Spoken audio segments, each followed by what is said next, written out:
And I will let Adrian introduce our first presenter. Okay. Awesome. Okay, Doug. Just gonna do this lecture stuff.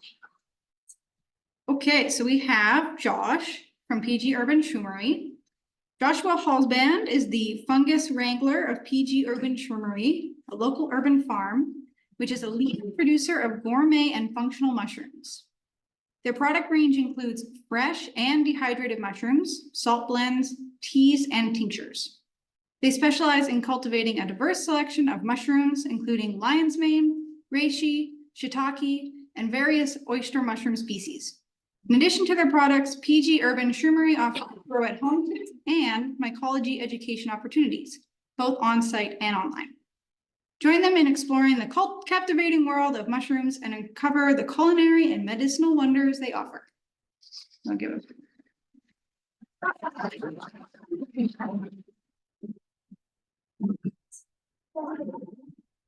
Sorry, Josh, I don't know what happened. My apologies, I don't know what happened there. Just automatically signed out for some reason.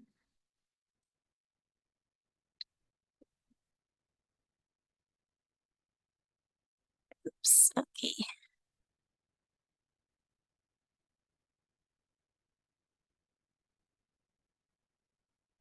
I think it's still running.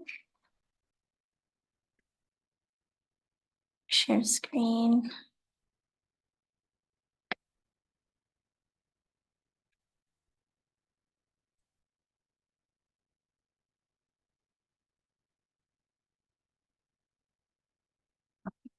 Should be okay now.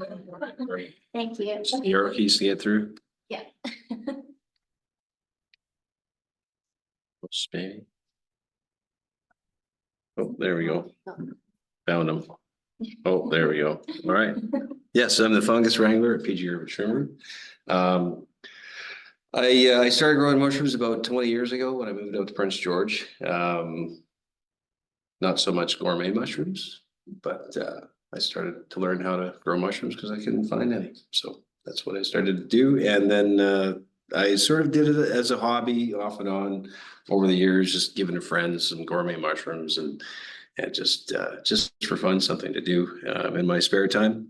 And then a few years ago, I had a fellow approach me with a different business prospect. He wanted me to buy him out of a brewery, brew your own place, and it wasn't really jiving with what my trajectory was. And I finished up and said, "Oh, thanks, I appreciate you making the offer to me." And he says, "Well, if you know anybody who wants to buy a mushroom business, let me know." And I says, "Wait a second." I says, "Now we're talking." I said, "This is right up my alley." And we had a little discussion with it. I went home and talked to the wife, and we decided, yeah, let's do it. Let's dive in. And so I bought some cultures from this gentleman and a bit of equipment that had seen better days, and started up in my basement. I had a little 5x10 grow tent in my basement, set up a little lab, little clean area so I can do all my clean work and so on. And after about 3 or 4 months, I realized that Prince George's appetite for mushrooms was way more than I thought it was. And I started to get myself out there. We started talking to restaurants, and we started talking to people doing the farmers markets and so on. And so I had to seek out a larger place to grow mushrooms. And now we're in a nice 2,000 square foot warehouse with a couple of large grow tents and a more purpose-built lab and a kitchen, and we're growing a ton of mushrooms. And so one of the places I like to start, of course, is with food, because like we were talking about earlier, food brings people together. Food and drink is what makes the world go round. And so these are some of the things that we've made at home with our mushrooms. We like to do a pub night and pretend that we know what we're doing in the kitchen with mushrooms, and do little mushroom soup and pan fried scallops and some locally foraged stuff, and it all works so well together, and it's so nice to have all those mushrooms available at hand all the time. Growing right here. There's some more tasty pictures summer food. So up there in the middle here, these are king oyster mushrooms that we slice up and then pan fry, and they come out just like a pan fried scallop. You wouldn't believe taste, texture, everything. It's almost identical, and obviously much more sustainable than some of the current fishing practices out there. Here's we started getting mushrooms into restaurants, and there's one happy guy. Betula Burning, they're a regular customer of ours, and then they feature one of my favorite mushrooms, the chestnut mushroom, in one of their appetizers, mushroom toast, and they do a really good job of it. And so this was our first time going and having the mushrooms that I grew at a restaurant. So that was really excited to do that, and they're still supporting me with weekly orders, and it's a nice thing to be able to have that local connection down here. We have about 24 different varieties of mushrooms that we grow on a regular basis. We sort of circle through them, and mostly oyster mushrooms. There's a lot of variety in oyster mushrooms just by themselves. Blue oysters, brown oysters, Phoenix oysters, the list goes on, and they're all just a little bit unique from each other. What we're seeing up here is the king trumpets, again, up on the left-hand side, and then we've got a sporeless oyster, which was actually a hybrid mushroom that it doesn't produce spores. So the only way to keep growing it is to use live tissue cultures or make liquid cultures out of it and carry on from there. We got those really pretty little guys, the black pearl kings. And then the chestnut mushroom, that's the one that looks like little hamburger buns. You see that there? And those are the chef's favorite, I've found. And those are the ones that Betula Burning features in their mushroom toast. Nice earthy, nutty flavor, crunchy texture, really great mushroom. And then probably our most common at the shroomery is the blue oyster mushroom. It's quite eye-catching. It's prolific, and it grows really well up here. The nice thing about growing mushrooms in our climate is they tend to do really well in the 15 degrees Celsius range.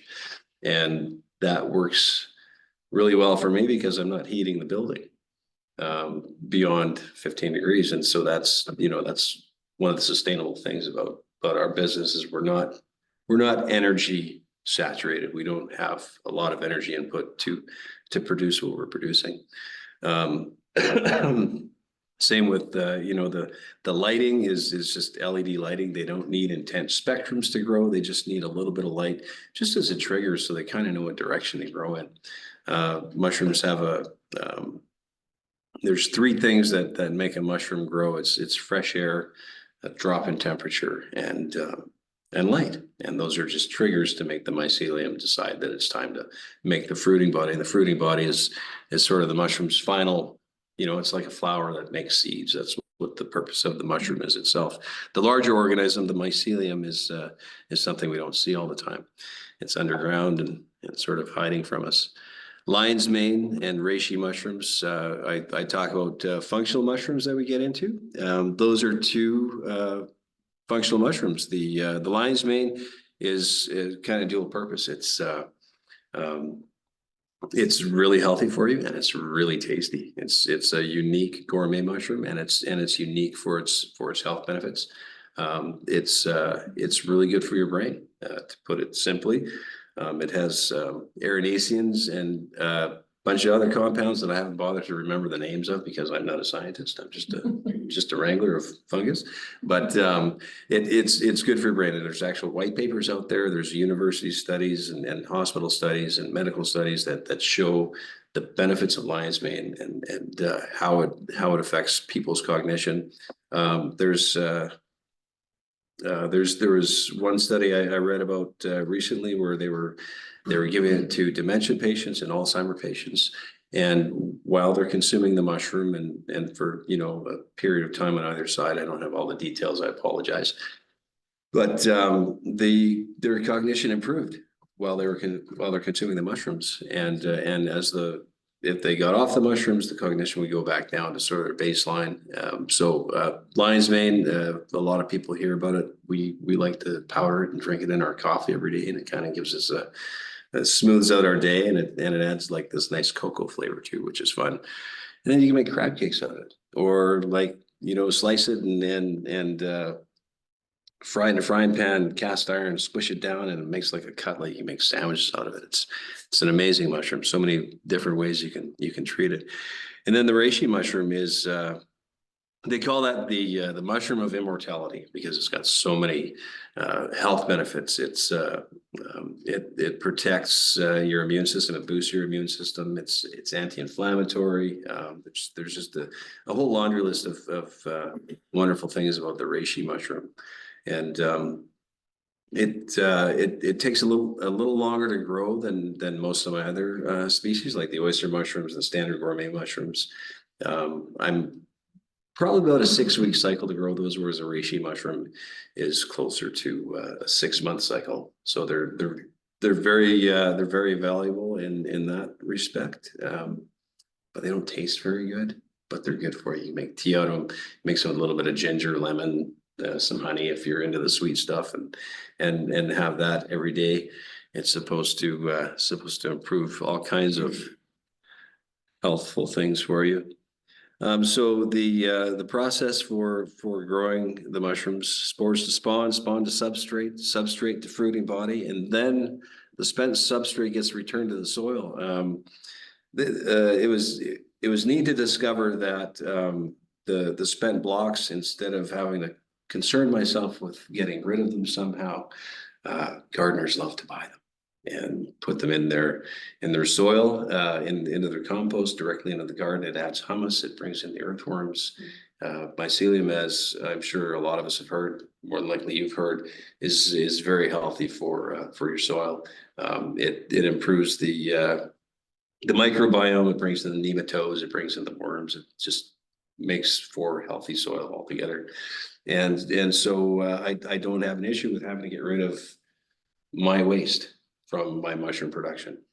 People are more than happy to take that off our hands, and so it's a nice little a little give back. I like to think about making that soil healthy out there, and it wasn't even intended.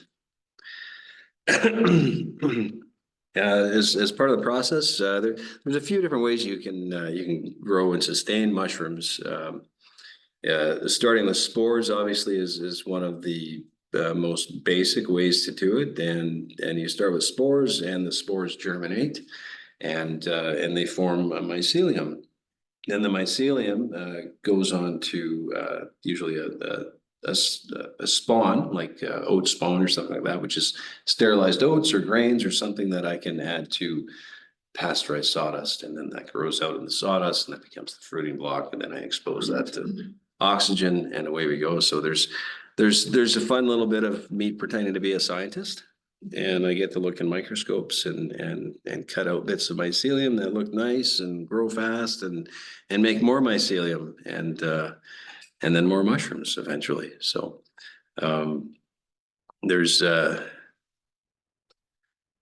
one of my mortal enemies. The mushroom grower's enemy is the trike, we call it, and it's a mold. It's the green mold that you find in your bread and your cheese, and in things that are hiding behind things in moist environments and so on. And so it's absolutely ubiquitous. It grows everywhere.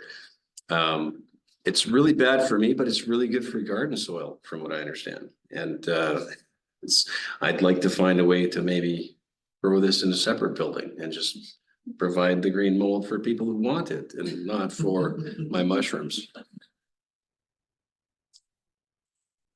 So here's some of the oat spawn. So basically, to make the sterilized oat spawn, I bag it. It's soaked and bagged, and then pressure cooked for 2 hours, just to kill off absolutely anything that's gonna compete with the mushroom. And then once the oat spawn is cooked and cooled, see the middle picture there, that's liquid culture. So I take the mycelium from my spores that I've inoculated onto petri dishes, and put a little bit of that in the liquid broth. It's basically sugar. I use brewer's malt actually to give myself a nutritious broth that the mushroom grows in. Of course, all this is done in front of a flow hood where I've got HEPA filtration, because I'm providing an environment that fungus and other things want to grow on. As you can see with the green mold, that'll grow if I give it a chance. So I want to give the mushrooms and mycelium a head start on things. And so there's a lot of clean, sterile work, sterile processes that I do in the beginning. There I am pretending to be a scientist. I even have my special scientist jacket. A little lab, so it's just a little. It's actually the grow tent that I started with my basement. It's a little 5x10 tent, and it provides a perfect environment. I've got as you see up here, there's a HEPA filter with a blower on it, and so I got positive 99.9% clean HEPA filtered air blowing across my work surface, and that keeps out all the nasty stuff that I don't want in there. But occasionally, as you saw on that other slide, the green guys, they slip in there. Here we are, a little bit of production, more help from my lovely wife, making up production blocks for us. The substrate we use is sawdust, hardwood fuel pellets, and soy hull pellets. And it's a 50-50 mix, and it goes in these bags, and then the bags get pasteurized. It's a steam pasteurization process. It's just open atmosphere steam barrel. You can see up in the right-hand corner there, that's the open steam barrel. And it's just a water heater in the bottom with a little platform, good bit of insulation around there to keep all the heat in.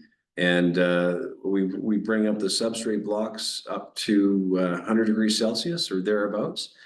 And we hold it there for 24 hours to give it a super pasteurization, we call it. And then after the blocks cool down, that's when we add the grain spawn into the blocks, and they colonize and turn white. As you can see, there's up here, there's some grain spawn that is ready to go into the pasteurized blocks. Here's a little shot in the lab, getting ready to mix everything up. We can see down here, we've added the grain spawn to the substrate, and then these get mixed up. We used to do it by hand, but we do so darn many of them now that we tumble them in an old dryer. So, and that saves us a lot of time, so we can go and set those off for a few minutes and then run away and do other things. And then it beeps and we change them out. And it's a lot better than standing there mixing 64 10-pound bags at a time. Although my arms are looking really good for a while.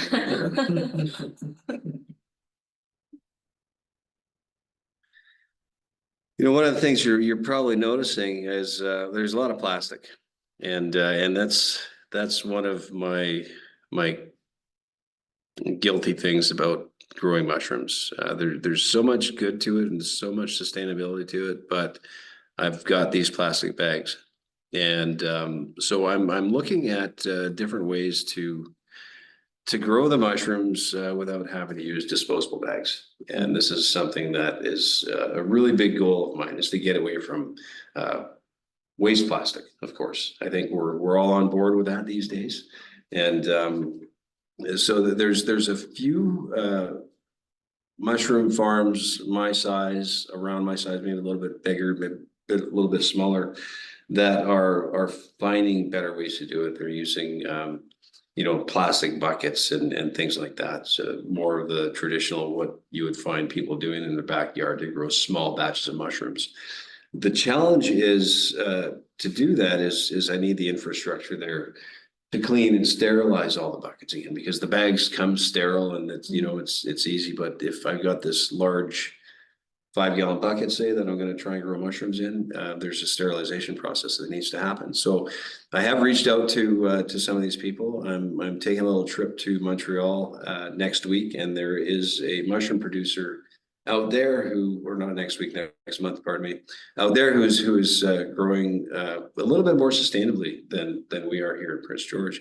And I'm hoping for a tour and to pick their brain about how they're doing it and what sort of challenges that they've run into with getting away from the mushroom bags and growing with buckets. And they seem happy to have me there until I start asking all the questions that I'm going to be asking, and then we'll see how they feel about it then.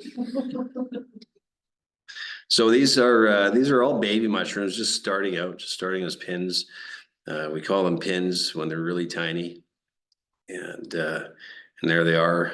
Same mushrooms, just a little bit bigger now. And it's fun to watch. We'll go from here's the lion's mane up here, and then within 5 or 6 days we've got these big clusters like down here, the lion's mane clusters. These guys in the middle, they're black pearl kings, and that's this shot right down here. These are the black pearl kings, and then this is about 3 days of growth. They grow super fast. And then the mother of pearl, these pretty blue guys right here, that's them up here in the next stage of growth. And then again, the chestnuts that I keep talking about up there, they're a little bit slower. They're a lot slower to colonize, but once they start to grow, they're pretty quick. And so these are some of the spent blocks I was talking about. So basically I get 2 flushes out of my blocks. And then I kick them out, and people come and get them and mix them into their garden, and the mycelium feeds the soil, and the soil feeds our food. And I really like to see that happen, and people seem to be really pleased with what the additions to their compost and their gardens do. So it's become quite a popular little side project for us. Oh, here's that green mold again.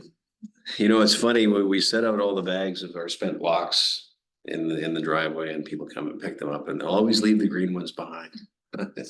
Because of course, green is bad, it's terrible, but you start telling certain people that the green stuff is the really good stuff, that they go really quick. So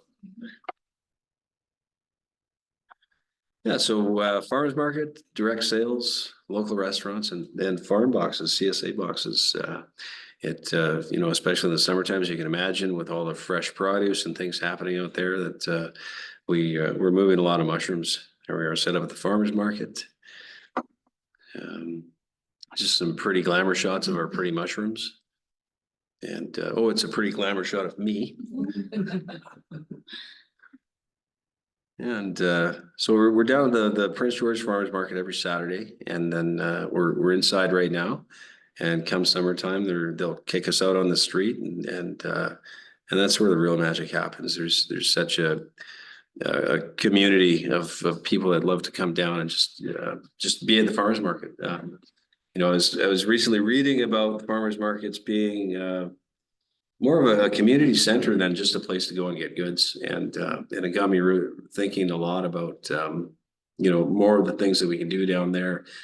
To involve people and to attract people, so they can understand that there's all kinds of people producing wonderful things that we don't have to fly in from overseas or truck in from out of province, or I can't believe we can get tulips from this lady at the farmers market in the middle of winter time. It's pretty great.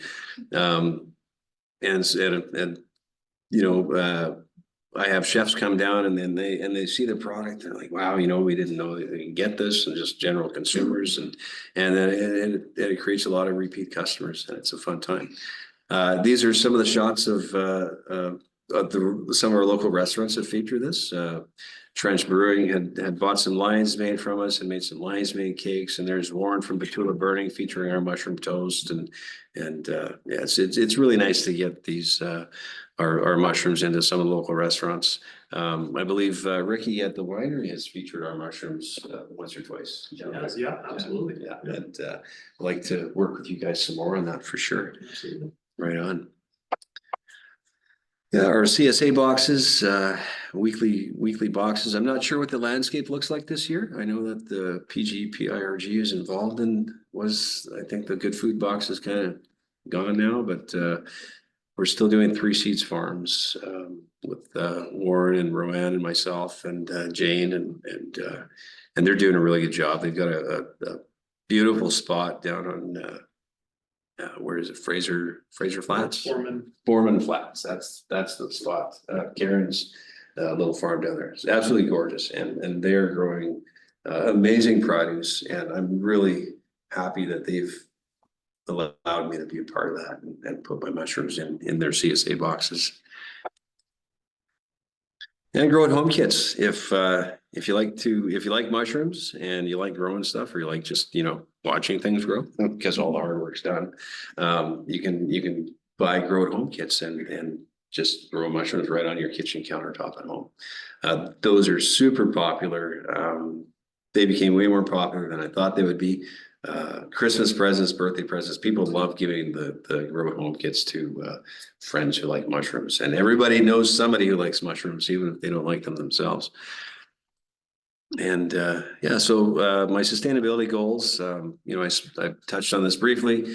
Reusable growing containers. I want to reduce my plastic usage and lower my cost of production. So I'm not buying bags all the time. If I just go with, you know, just a sustainable, reusable vessel to grow the mushrooms in, that's really the forefront of what we're doing down there. And so hope to see that happening soon. Incorporating local waste, spent brewer's grain. Unfortunately, our local brewer couldn't make it tonight. A little bit of sickness going around out there, but Brandon at Deadfall Brewing, he bugs me all the time. He said, "When are you going to get some spent grain?" He said, "We want to grow mushrooms on that." And so I'm gonna get down there. I'm gonna get a bucket of spent grain, and I'm gonna see how it works out. I know there's a few people out there who've done it. It presents some challenges because we've leached out a lot of the goodness to make the beer from the grain, right? And the grain usually comes soaking wet. And so that's not really conducive to mushroom production, but it's doable. And this is something I'm going to look into so I can incorporate more local waste products into my mushroom production. And so that will help reduce costs, hopefully, depending on, you know, the infrastructure I need to prepare the spent grain. And it will, you know, definitely reduce waste out there. So we'll see how that goes, and keep everybody informed as it comes along. And garden waste and farm waste, of course, those are avenues I would like to explore. You know, the more that we can use waste, the better. And so that's it. That's all I've got to say. And there we are.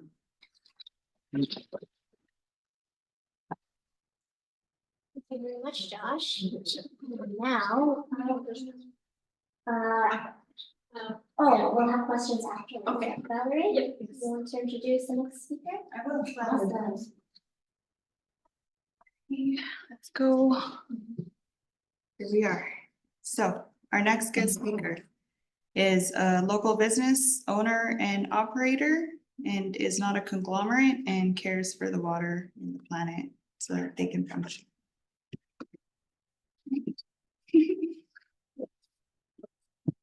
You need my password. Yes, That was your cue. the more local the food, the better. And probably the tastier. Yes, that's true. It's much tastier.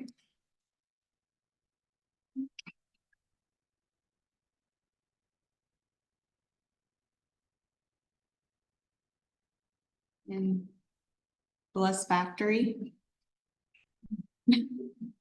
Bless factory operations for mice and rats to get into your food and like lick the lids of the milk. It's true. I had a classmate that heard about like the local berries and stuff. I thought that was really important. It's really just native plants for native pollinators. There you go. I'm so sorry. Okay. Great. Doug Bell from the Northern Lights Winery is the operating partner and developer of Northern Lights Winery. That was Prince George's sole winery along the Netango River, which began as a Northern BC dream. Now it's the province's largest fruit winery after 7 years and over 500,000 bottles. Sustainability is key, with a focus on soil health, biodiversity, and water conservation. Organic fertilizers and integrated pest management enhance soil quality and minimize chemical use. Diverse crops like gooseberries and raspberries support wildlife habitats.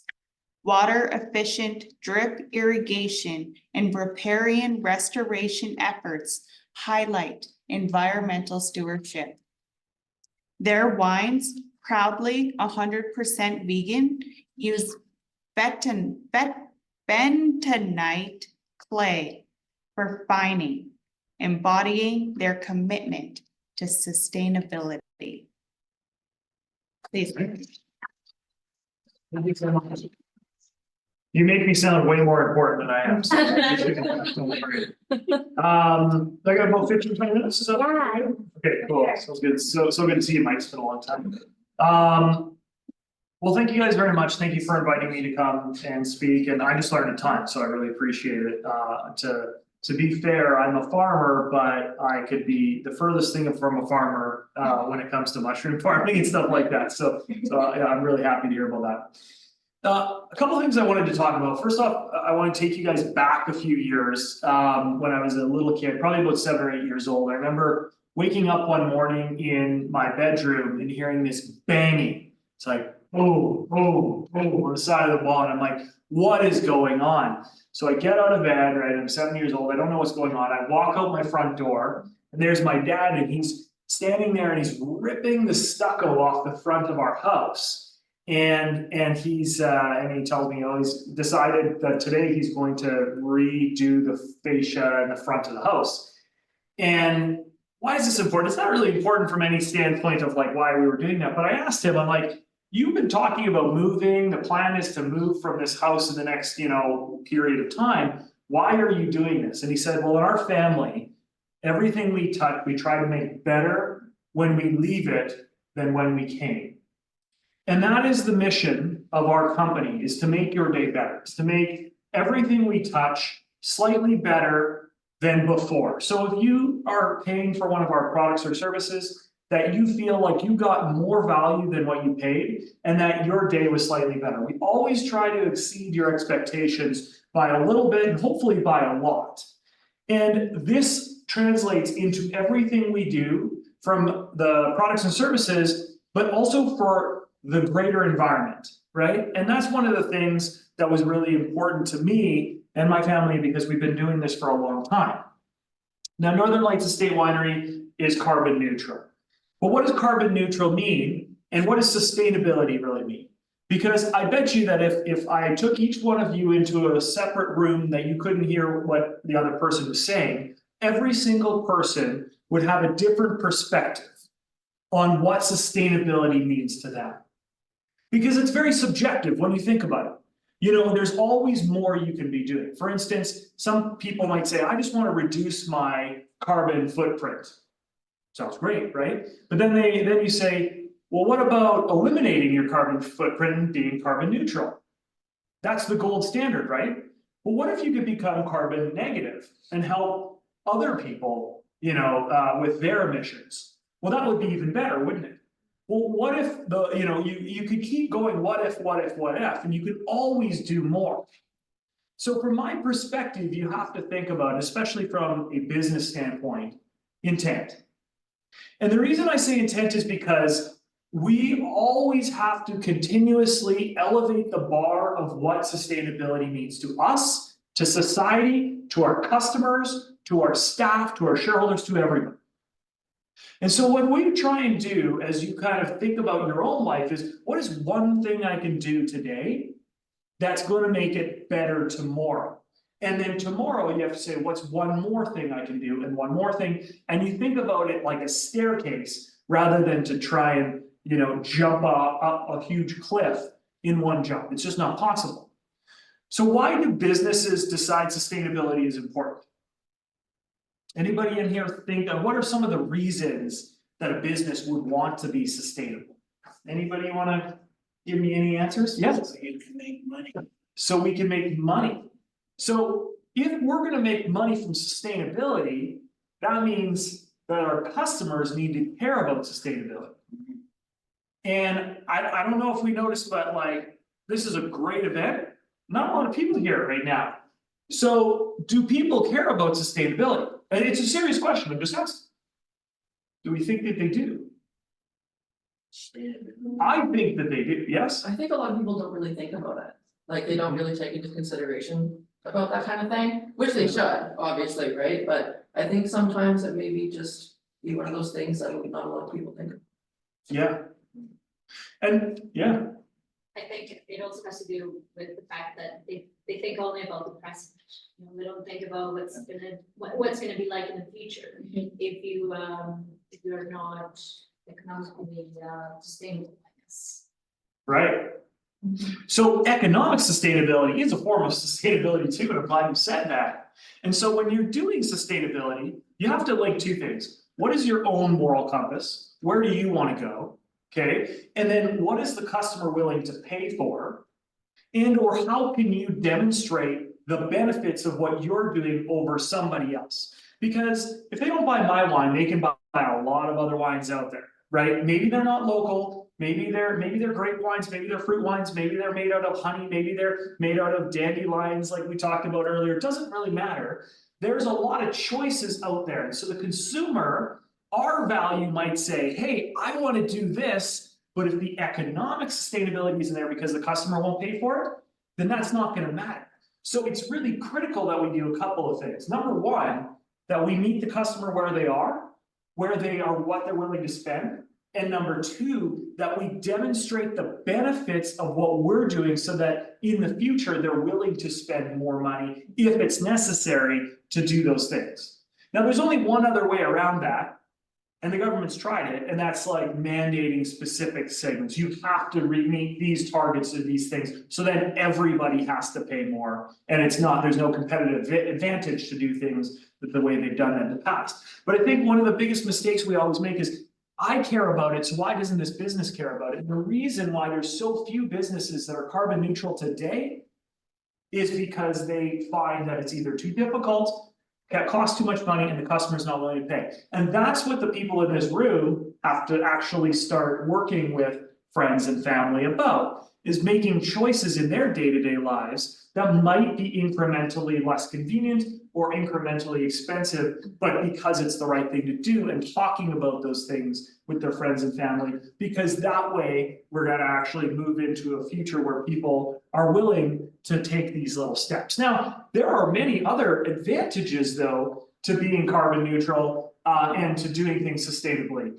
And if you think about it in a longer term horizon, you could do a lot of things, like the fact that one of our farms on Foreman Road is completely powered by solar, right? And that is something that cost us a lot of money to do, but we know that actually there's going to be economic benefits from it in 8, 9, 10, 11 years when we get to the point where we are paying zero for power, right? But we have all of the power we need, and we don't have to buy it from other producers who may be, I mean, BC's pretty good, but coal producers, nuclear, all those other types of energy production.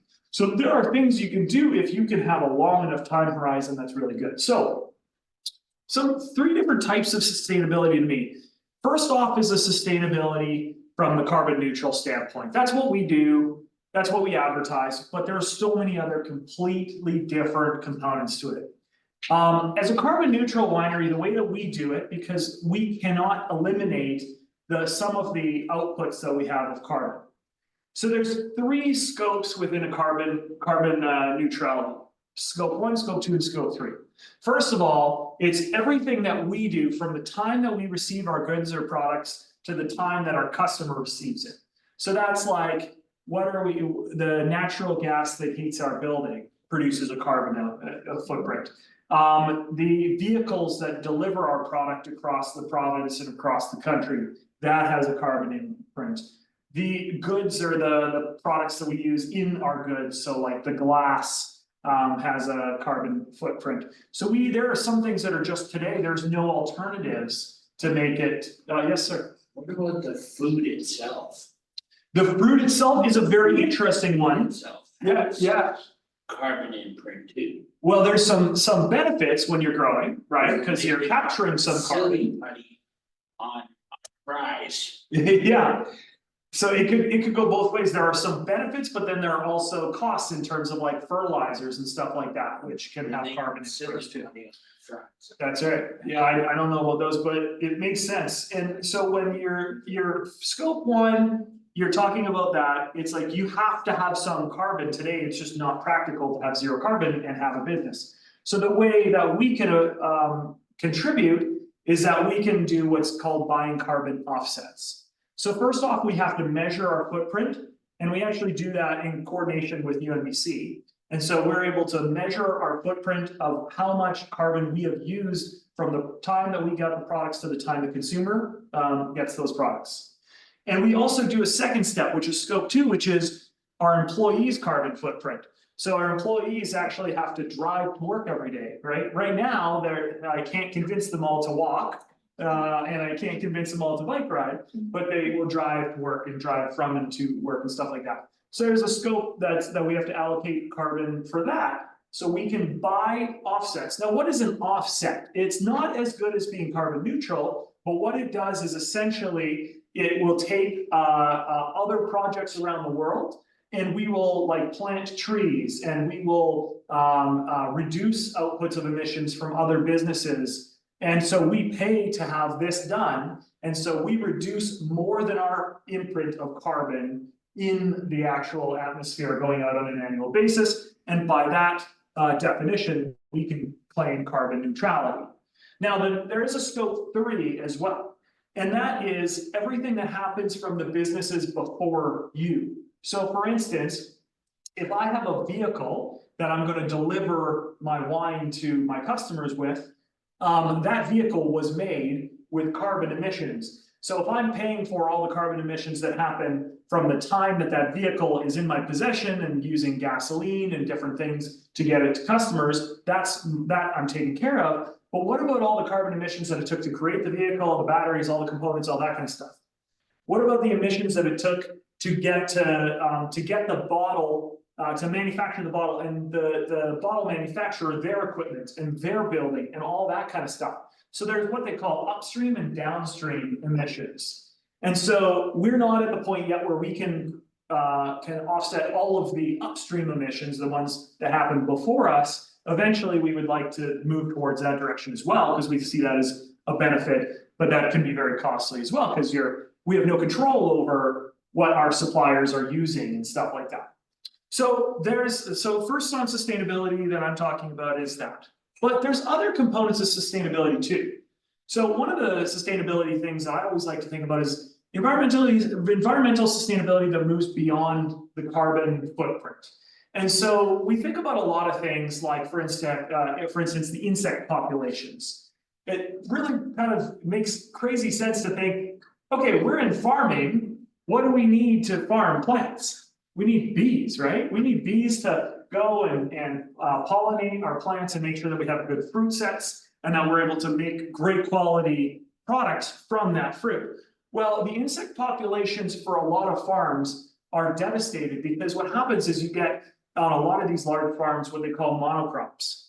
And so with monocrops, you have all of these crops. They just basically wipe out all of the natural vegetation, and then they plant huge acres and acres and acres of fields of one type of blueberry, say. And what happens is that they all bloom at the same time, and you get a whole bunch of food for all these bees, and then they stop blooming, and then there's nothing for the bees to eat. Plus, they need variety. You don't have, there's a lot of other insects that are important to the environment that can't grow when there's only one crop there, when you cut down all the trees, all that kind of stuff.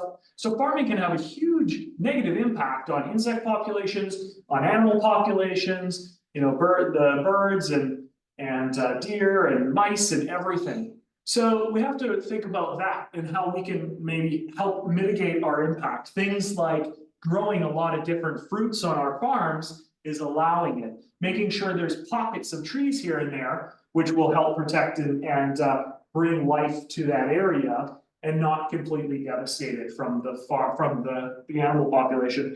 And then the other thing is people sustainability, right? And I think people sustainability is something that isn't talked about very much. It's talked about a bit more now than it used to be in the past. And it goes way beyond like diversity and inclusion and stuff like that. Really talking about bringing your people with you and kind of improving their knowledge and helping them kind of understand how their life and their day-to-day impacts the environment. It impacts everything going on around them. Having the opportunity to say bring in employees that have difficulty finding employment. bring in, we've brought in dozens of people with disabilities over the years that have then been able to find work and meaningful life opportunities because of the different things we're doing. So, you know, when we're talking about sustainability, I think we often get very narrowly focused on carbon emissions and the environment and all of these other things. And it's not that they're not important, they all are important, but there's so many components that we really need to think about on top of that. And so when I told you at the beginning of this lecture to really think about things from a standpoint of how good can you do today and could you get a little bit better tomorrow? And it seems very overwhelming when you think about all those things I just mentioned. But intent, and the intent to say, this is my standard right now today, and every day I'm gonna try and do one more thing that's gonna make an impact to tomorrow. I think by doing all of these things, you're gonna be a lot more successful. So, am I good? Do I get 5 more minutes or? Am I- Sure. you Okay. can- You can cut me off. I could talk forever, basically, on this stuff. I just want to think of just to approach one more subject, which is like thinking about the locality of food, the locality of beverages, the locality, like bringing more things to the local context. I think that when I grew up, I was always told, this is such a great thing. Globalization is going to revolutionize the world because if you're really good at growing mushrooms and I'm really good at making wine, I should make more wine, you should make more mushrooms, and we should trade. And we're both gonna be better off than if you're trying to make your own wine and your own mushrooms, and I'm trying to grow mushrooms, which I do a terrible job of. And then I'd starve. I'd likely do an awful job. So globalization from that standpoint made a lot of sense. You know, you've got specific climates in certain countries that are really good for specific things. You do all this, I do all this, we trade, we're both better off, we're gonna be good. And there's some degree of truth to that. But I think what we found over the last couple of years is that by abdicating our responsibilities locally, provincially, and federally to do certain things because we don't do it quite as well as someone else, we've now put ourselves into a situation where we don't always get the benefits, and when we have restrictions on that, or when we're depending on somebody else to do that for us, then what happens is that we don't necessarily get that same opportunities, and in certain geopolitical environments, we actually lose access to those things. Whether it's technology, whether it's food, but when you think about the things that we need to live, we have to do those things. And so when I think about like what you're doing, and I think about how important it is to have a food source in northern BC, right? When I think about how important it is to have regular food sources in BC and then in Canada and then, you know, on the national scale, this is where I really think as a community, we need to come together and support these projects to a much larger degree. So one of the things we really do, we've tried to do since we started is like, because we're one of the largest orchards in BC, well, not in BC necessarily, but in northern BC. And we would love to see way more growers. And we think that the only way that those people are going to come is if the community supports them. Because today, if I'm growing apples with my team and my scale, it costs me about $2 a pound to plant the tree and grow the apples and harvest the apples and get them ready for sale. If I was to do that about $2 a pound, in the Okanagan, I can buy an infinite number of apple culls, like which is the not perfect apples, for like 17 to 30 cents a pound. So you think about that, it's like, as a consumer, do I want to buy the 30 cents a pound or the $2 pound ones? Probably I'm gonna go for the 30 cent a pound ones. And so that's why we as a community have to have like a very concerted effort to say, no, I want the $2 a pound ones to make sure that we have an apple producer in the north. And by the way, I don't sell my apples, but that's just an example. So so thank you very much again. I'm happy to take questions and really glad to be here tonight. So hopefully I inspired a few thoughts in your mind. I did see you had one more question, and I know I'm answering this. Go ahead, please. Does the government control everything you guys do? No, In the sense that they provide a small place for you guys. But if there's another person that wants to do it, they can't do it because you have dominion over that item. And they can't do it as well. So wine is regulated in the sense that you have to have a license, but there's no limitations on the number of licenses, you just need to meet certain requirements. From a farming standpoint, like we own our own property, and there's lots of agricultural properties that are not used in northern BC, or not used effectively. I mean, they do this with farms, Yeah. is they only allow a certain amount of farms out there. And the rest are not allowed to farm without the government's say so. Yeah, so the only place that I- happens, the only cap that there is I believe on chickens, and on dairy. That's the only places that there's caps on the amount that's allowed to be produced. And then. In pretty much all other- Out of the government gets shut down. Yeah, but in 99.99% of the cases, then you could grow unlimited blueberries. It's the consumer who decides if you're gonna do it, because the consumer is the one who's buying the product. So if they're willing to pay for it, then you're 100% gonna be okay. Mike? So, I agree, very well said, always enjoy your presentations for sure. The challenge of how we can turn the tide on consumers is absolutely massive. So case in point, flowers, so we're able to grow amazing, well, I shouldn't say we, Anna, is able to grow amazing winter tulips. Farmers market set up by the Shirmery, right, got a beautiful bundle, $24. Savon, right, coming from Brazil or wherever they come from. BC? Okay, well, from BC, southern BC. There's probably some from Brazil, let's be honest. But the price point is, like you say, it's 30 cents versus $2 in our own local community. And it's extremely difficult, and yes, go to friends, go to family, encourage, they're really. But it's still how, like, what's the next stage? Social media trying, you know, the media outlets we have in Prince George have been very supportive, right, through CKPG or you know, articles and so on and so forth. How do we turn the tide? What's that next step? I'll answer my thought, and then I know, Anne, you probably wanna do some more of the panel stuff, but I'll tell you what I believe. I don't generally believe you can convince someone of anything. Like I believe that people make their opinions over a period of time based on the environment that they're in, the inputs that they receive. And so everyone gets their own information at all times, and they're making decisions the best way that they can. And so for me, what I find is it's more important than trying to convince someone that it's worth spending that more money, that additional money, because it is, in my opinion, it is finding the people who already believe that.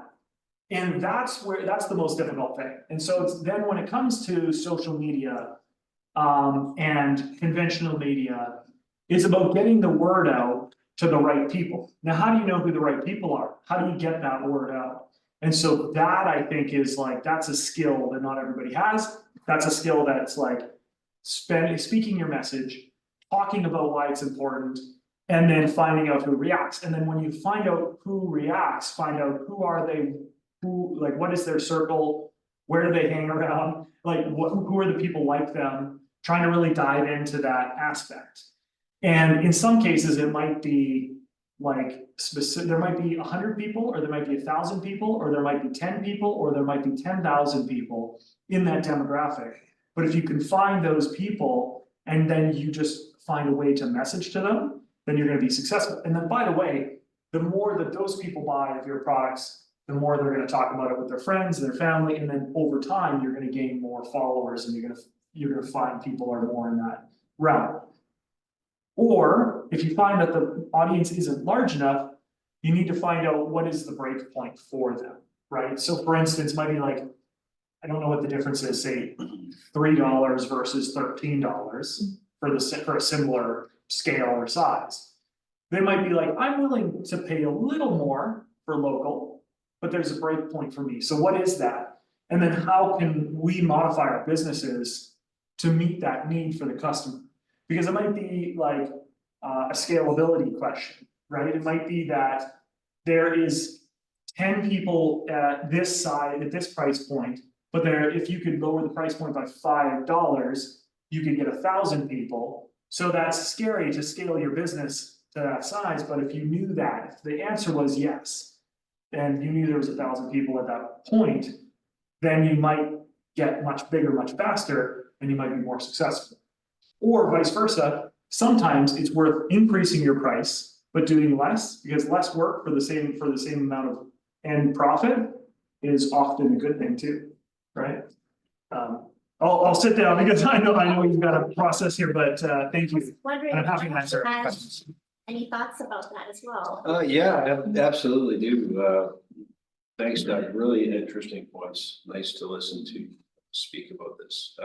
You know, just like anything, there's different facets and different ways to approach and to look at this situation.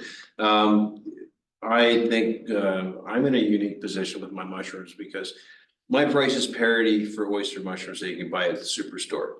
Or Save on Foods, and then those are on the shelves now. And but those are coming from overseas, and they're ugly. They're a terrible product, but it's the same price point. But where I really have a hard time and really have a hard time convincing, not everybody, but you know, the new customers say, I'd like to get new customers eating gourmet mushrooms.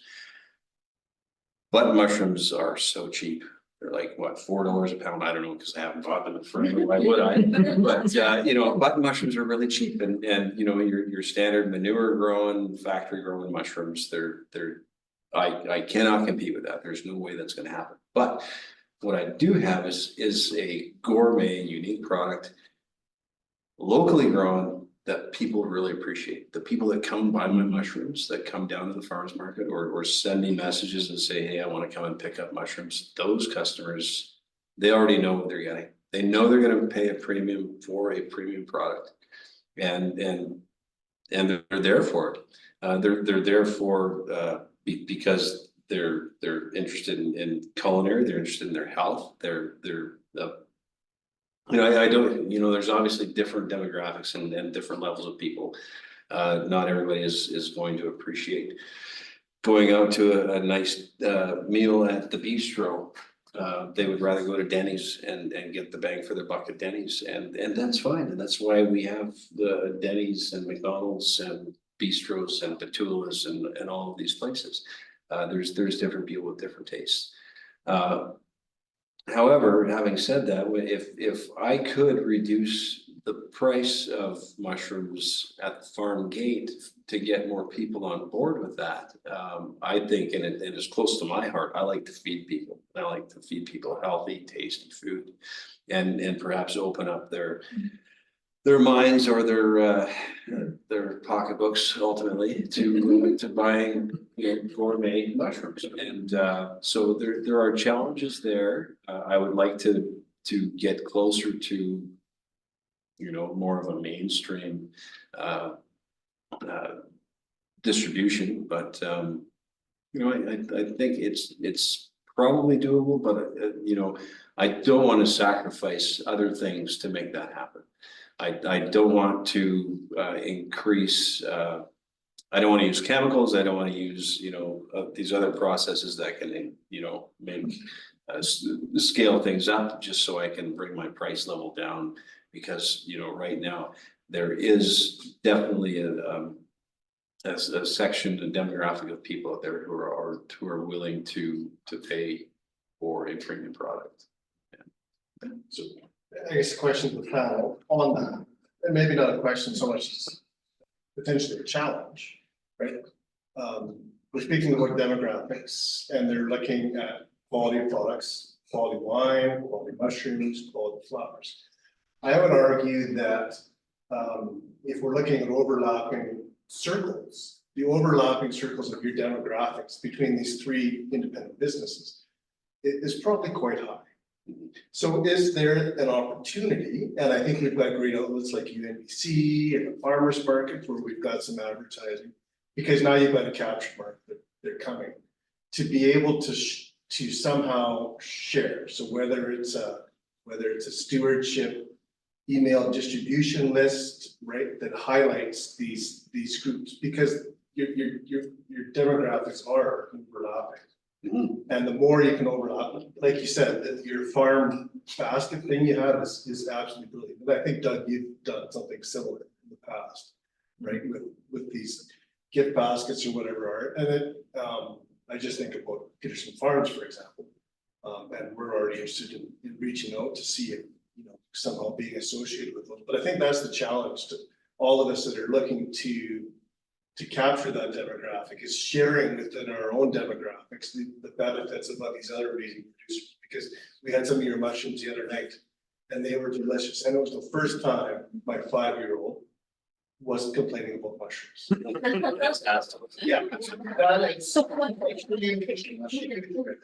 Yeah. And like you were saying, the scallops, I can't wait to try that at home because you wouldn't have here. I think that's gonna be delicious. I'll have to do it every minute. Absolutely.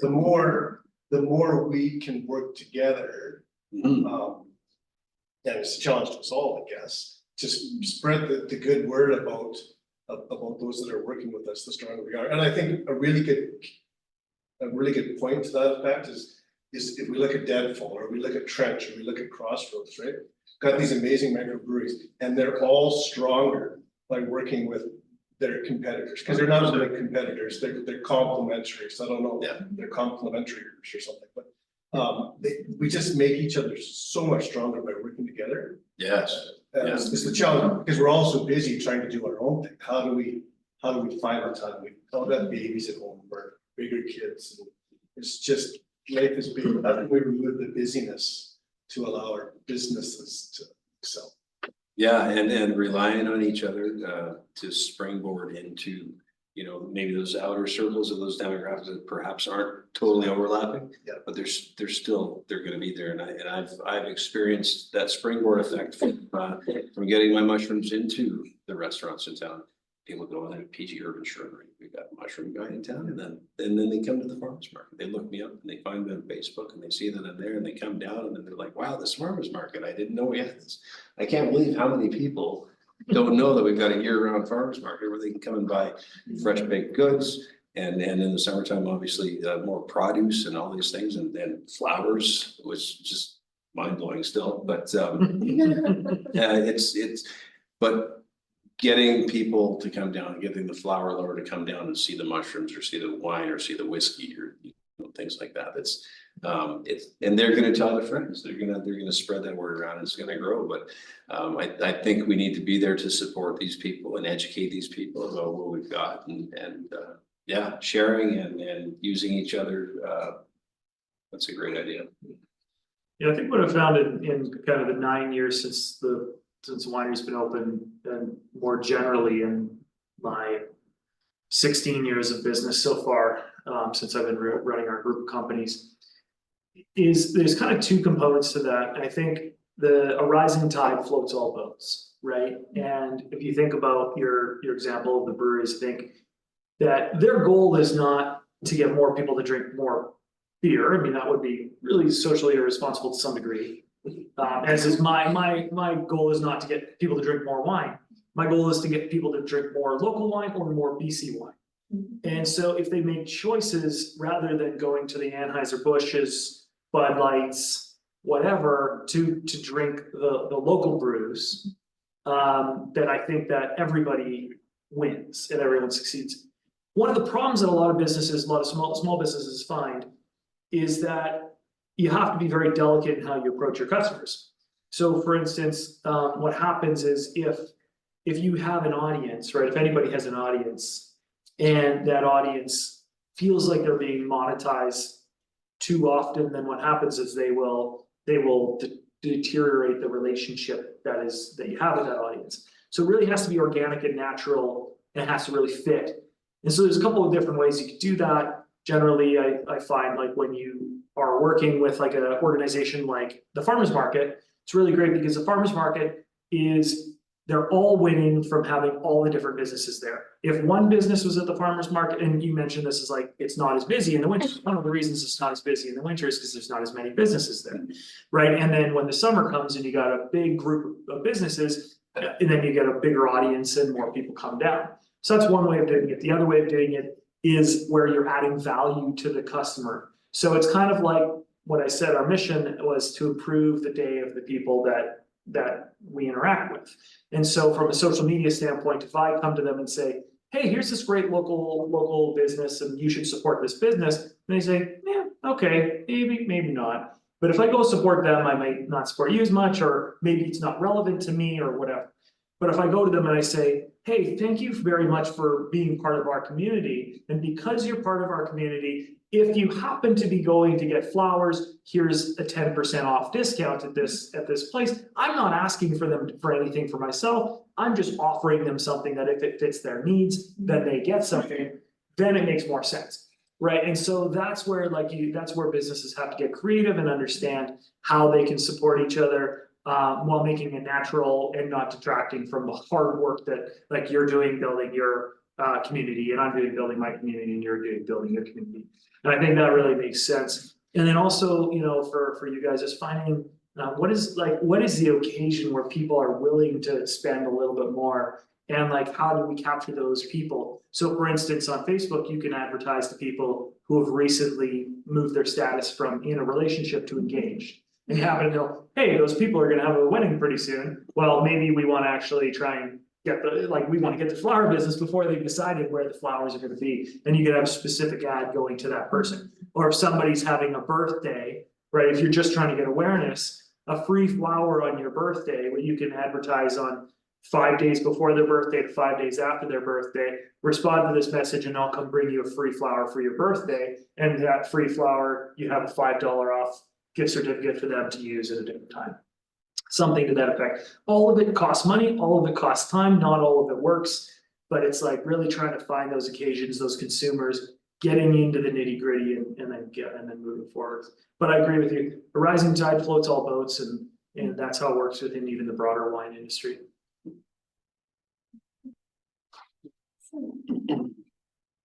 I got a question for Doug. You said that you started your company like 9 years ago, or the Northern Lights. Was it your goal the entire time to be eventually carbon neutral, or was this something that you eventually came to the conclusion of that you wanted to do? You know, I think I always thought we would do it. I just didn't know how. And what happened for us was, I think it was around 2008 or 2009, like very quickly after we opened. The Chamber of Commerce, the Prince George Chamber of Commerce started a program where they would help you measure your carbon footprint. And I think there was, you know, maybe 8 or 10 businesses were accepted. We were one of those businesses. And it was really scary. Not from a standpoint of, do I want to be carbon neutral or do I not? I just didn't know what that would entail. I didn't know how to understand my own footprint. I was a little bit embarrassed, like, oh my God, like I'm putting on my website how many gigajoules of or Gigajoules. whatever, gigajoules of carbon that I'm putting into the atmosphere. Like my dirty laundry is right, you just could look it up, it's right there. And so like, are people gonna be really mad? And then they see me driving around in a F-150 pickup, right? Like people are probably calling me a hypocrite all the time. And like, I think fear is one of the biggest reasons why people don't do things, because as soon as you make a claim like that, you open yourself up to criticism.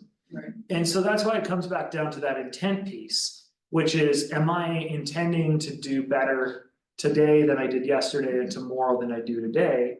And so for us, it just made sense. Like once we did it once, we're like, we're not gonna stop. A lot of businesses that were a part of that, unfortunately, didn't continue on doing that.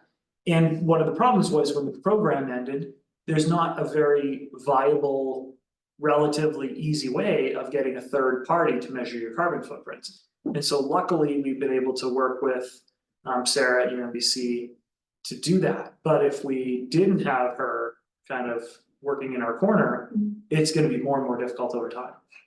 So I think sometimes it's like you only have X number of hours in the day, and if it's easy and if it's cost effective, you do it. And if you don't, then you try and do the best you can, but you can't, get the same impact. Question? I have a question, Valerie. so. With the goal of business, I'm assuming is growth, like the more business, the better, and then the more business and continuous. Like, is there a point where you, like, is there like a humbleness for local businesses to maybe no longer grow as a business? So to actually remain sustainable and not become another winery that does monocropping? You know, take it, sorry. Yeah, that's an interesting question, and it's something I devote a lot of time to is the thoughts of these massive corporations and unregulated growth and double-digit growth every year and all these things. And personally, my feeling is that's not a sustainable practice. I think that does more damage than good eventually. There's a what's the word I'm looking for? There's a point where something gets to a certain size and it's just not going to operate the same anymore, no matter what inputs you give it. It's just not going to do the same as it was before. It's going to grow beyond what the original intentions were, and I think it's there's, you know, I'm not fully prepared to answer this question, you know, just from giving it some thought from, you know, where I sit off and daydream about things and think about a better world. That's not one of the things that I think will help improve things for everybody. I believe local economies and local production can reach a maximum point, and then it's just going to fall apart. I'm not sure I'm enunciating that properly or really getting my point across, but I think there should be a limit on growth. And in my mind, you know,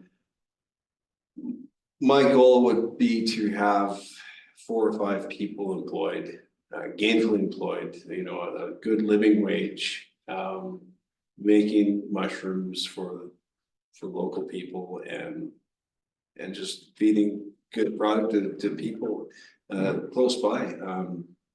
I don't need to become a multi-millionaire doing what I'm doing. I'm just I get a lot of satisfaction from feeding people and just putting my product out there and maintaining my lifestyle and maintaining just, you know, in general, the word you used, humble lifestyle. So that's where I'm at with it. Yeah. I think it's every entrepreneur wrestles with this question. And by the way, I think my answer changes almost daily, certainly every year.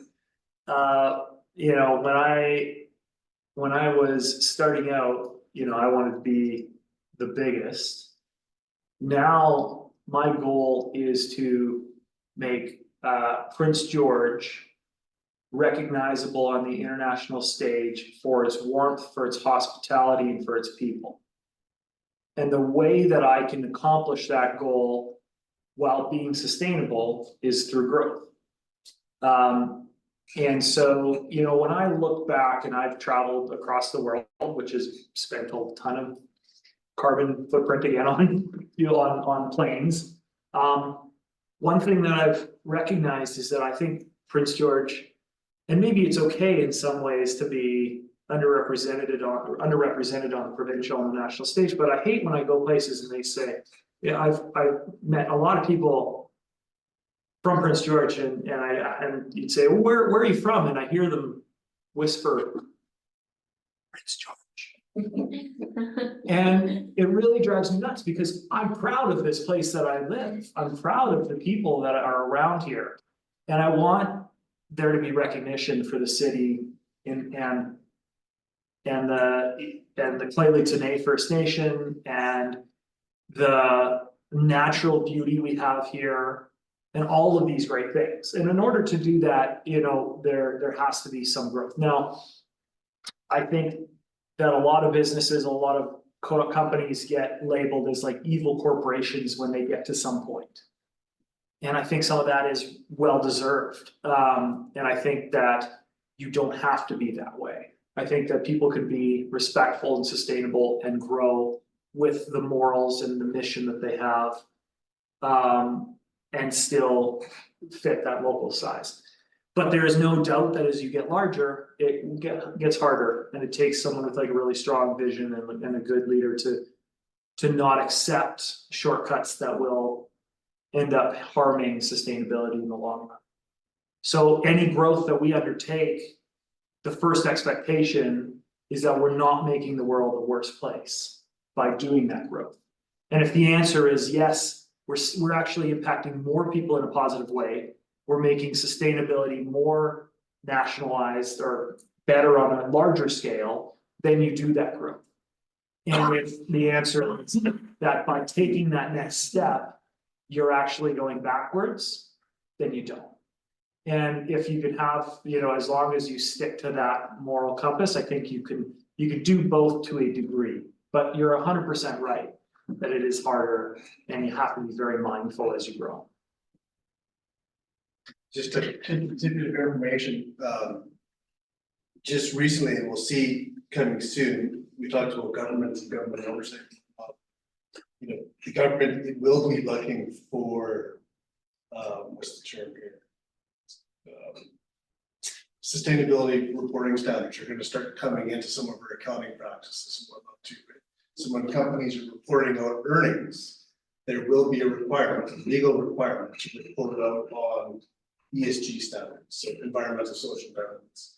So the GHG is a huge piece of it. So, so that is something that's happening and it's being led internationally, right? It's come up at some of the COPs, so the big community, what's the COP stand for?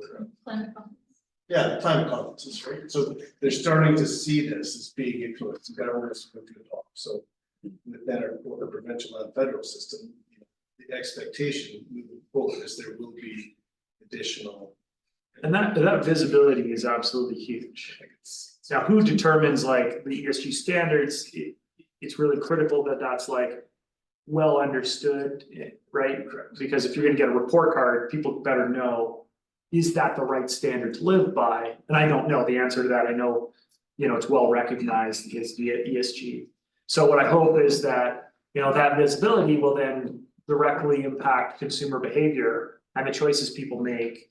And that could come back to that whole thing we said at the beginning of ideally working with the consumer to making the right choices for them that help support them making the planet a better place tomorrow than today.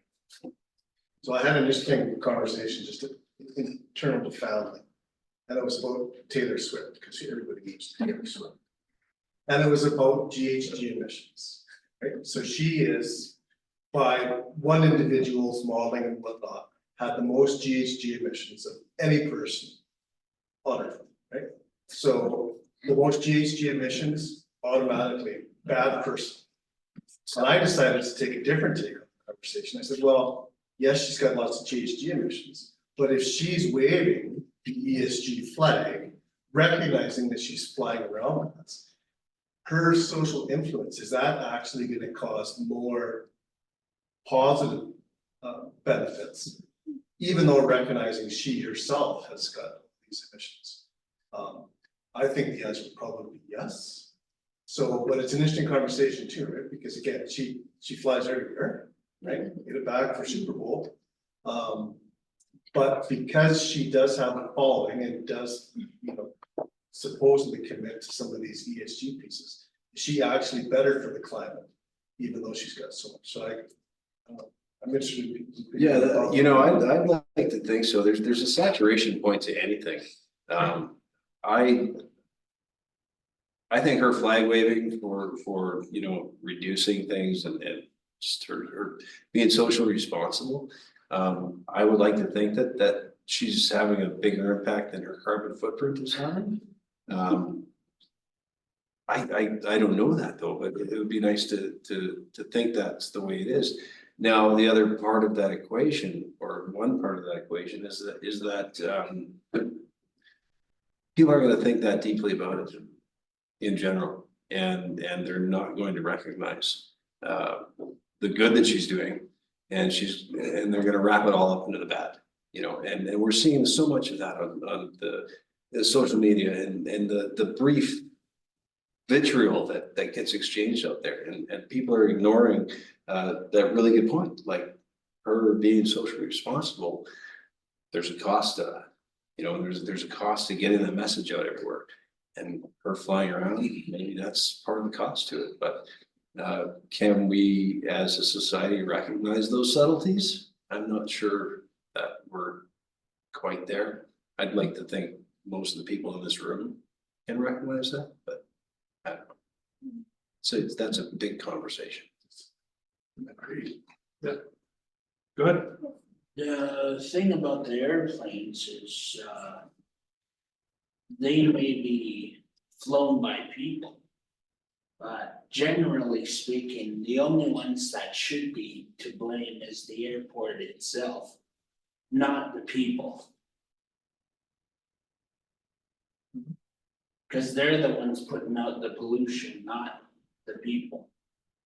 Yeah, it's upstream, it's upstream versus downstream. If there's a demand, if the consumer demands it, then that pollution, but whose responsibility is it to reduce that footprint and or, you know, stop it? And I mean, people, we need to travel for food, but we need to travel to where we are right now. There's a lot of reasons to say no. The way they shoot those pollution out through those planes is so big that it's their fault that it's happening that way, so they should be the one to fix the problem, not the people that are spending money on the item that's being done. They should be actually getting the CEOs to spend the money to fix these planes to get them to burn less. Yeah, so any other questions from the audience? Otherwise, I have one question. Yeah. So, yeah, really great presentations and very interesting thoughts. One that I had was about convenience and how people always want convenience, right? I feel like that's one of the selling points. And unfortunately, what that has turned into is people tend to want to go online shopping and they don't get that community interaction with the person that they're purchasing their products from, or even going to Superstore. I hate going to Superstore because it's always so crowded and I just want to go in, get stuff and then just leave basically. But going to the farmer's market or going into a, you know, local store, for example, you get to know the person, you know them by name and you build this relationship. So I was wondering, with the direction that we're going to for this convenience factor, is that something that you're considering at all in your business, of having an online store delivery, or you still want to just keep it just local store and having that interaction with people? What's the trade-off with that? But me? Okay.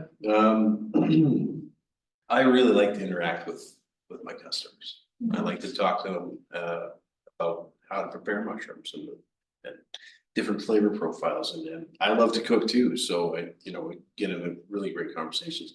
And a lot of times, just having that exchange with the customer, that closes the sale. They will buy that $10 basket of mushrooms and take it home, they'll come back next week and buy another one. And it's because there's that engagement. And I like to think that coming down to the farmer's market is pretty, you know. And it's a nice time, you know, in the summertime, there's music and there's other people, there's community, it's community happening right there. And that's a draw. And I think, I tell people about farmer's market all the time, even if I wasn't there, I think I would preach about the farmer's market because I think it's a great place. Having a website with local deliveries, that is definitely something we're considering. I think I've mentioned it before, I also work full-time, so I don't have a lot of time to dedicate to these little side projects. I'd love to get my website up and running and then in the summertime, hire a couple of kids to ride around on bikes and deliver mushrooms. That'd be awesome. You know, a little mushroom bike, a little costume. Feels like paper delivery before. Oh, for sure. That'd Maybe be he'll good. do Right. Yeah, you know, like a little subscription service or something like that, where somebody gets a weekly delivery of mushrooms at their front door. I mean, that'd be awesome. And if I can wrap in that convenience, because obviously the convenience factor is huge. And, you know, I'm guilty of it too. I'll go on Amazon and buy stuff because I don't want to try and find it in town. So, you know, I'm guilty of it. We're all guilty of it. Some less than others, and I appreciate those folks too. But yeah, I think making it more readily available to people would help increase the whole situation. So I think about things, especially on the local business side, but even larger for us, because I mean, we sell interprovincially, we're in the Yukon and Alberta. We ship across Canada in many provinces, not all, but the ones that we're allowed to. That it's meeting the customer where they want, how they want, and why they want. And what we found is locally, we do a lot better. Doesn't really, it makes a lot of sense that we would do better locally because people know who we are, there's way more awareness. But I actually think it's like, there's 3 levels of engagement with a customer. There's the personal level, and you can only get that when you're in front of them. And that's like when I talk, you can hear my passion. You can hear, you can hear me talking about the story that developed this wine, right? I have a wine that I named after my grandmother. Because when my grandmother passed away, she left a whole bunch of pumpkins in her freezer. And it was all the jack-o'-lanterns she was saving to make pumpkin pies, which I ate most of her pumpkin pies. And so he said, what are we gonna do with these? And then I made a wine out of it, and I took her pumpkin pie recipe and infused the spices into the wine, and I called it Charlotte's Pumpkin Spice. And like, when I tell you that story, it doesn't matter what the wine tastes like. By the way, it was delicious. But it doesn't matter. It's like, it's so much more emotional because I can have a direct connection with you. Now, I think as you get further away, customers are different in different places. They react differently. They want different things. When you're in Superstore, the last thing you want is for someone to come up to you and be like, hey, look at me, let me tell you about my grandmother. Yeah. Right? If you're at the winery, the farmer's market though, you're there to take time to learn to do things like that. And then online, I think that there's like 3 types of messaging. One is me to you, which is like typical social media posts where I'm like, hey, look at my product, let me tell you all about it. But then you don't really hear anything back. There's me to you and you to me, which is now another layer of social media and engagement where you can talk to me and I can talk back to you. We can have a conversation either through DM or through like conversations on the comments within social media posts.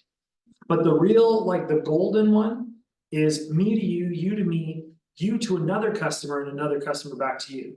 Because when you hold a value, which happens to be the same value that we hold, that happens to be the same value that some other customer holds, and you create a community, and it's way more impactful to you and your day is better because you've made a new friend, right? Because you found synergies within that person. And so I think you can do it on the larger scale, but it is harder when you're not in front of somebody. And ultimately, people want convenience, and the number one thing that people value is time. And I really appreciate the fact that you guys have taken time to come out and talk to this talk. Because I think, that's the ultimate sacrifice you can make. And that's why Skip the Dishes and DoorDash and all these other places are doing so well. Because it's like, they are valuing their time over cooking or something like that. And so we have to respect the fact that that is such a valuable resource for people. And if we can reach them in a more meaningful way and save them that effort, then they're gonna reward us as well. And so I think you have to do it. It's just table stakes now. Any questions? Okay, I will ask one more question and then we will have food. So, just a follow up to that is, I guess, this is more of, let's say, a touchy issue, but it's just about, let's say, the environment where your business and the relation with City of Prince George, for example, and how they market, let's say, the downtown area, or how they sort of set it up so that it's conducive for businesses to thrive. I would argue that they're not doing a very good job of that, and as a result, there's a lot of, it's really hard for local businesses to thrive in Prince George, especially in the downtown area, and there's lots of people who want to move out of the downtown area into other areas of Prince George, well, because of crime and all of those things. So I was wondering from your perspective, you know, it's really hard to come up with a solution to this. This is really a wicked problem, but is there any way to sort of bring back that aspect of community to downtown, you know, and make it more lively and more inviting for people to come there to support the businesses? Because I think that's one thing that is preventing people from going there too. You are bang on. It is absolutely a wicked problem. Yeah. It really is. I love downtown.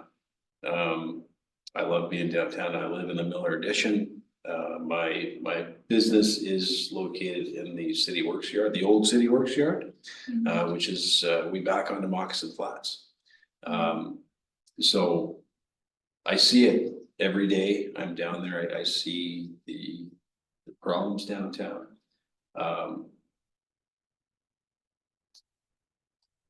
It's a touchy one, for sure, and I need to really guard my words as they're falling out of my mouth.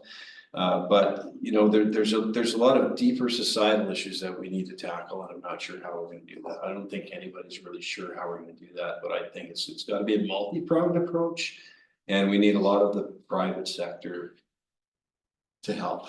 And I don't know what that looks like, but I do believe that there's not a lot that the city is doing for us right now. I don't think they're putting in the effort or the work that needs to be done to make it happen. They're checking boxes, and it's not solving any problems. It's not improving down there.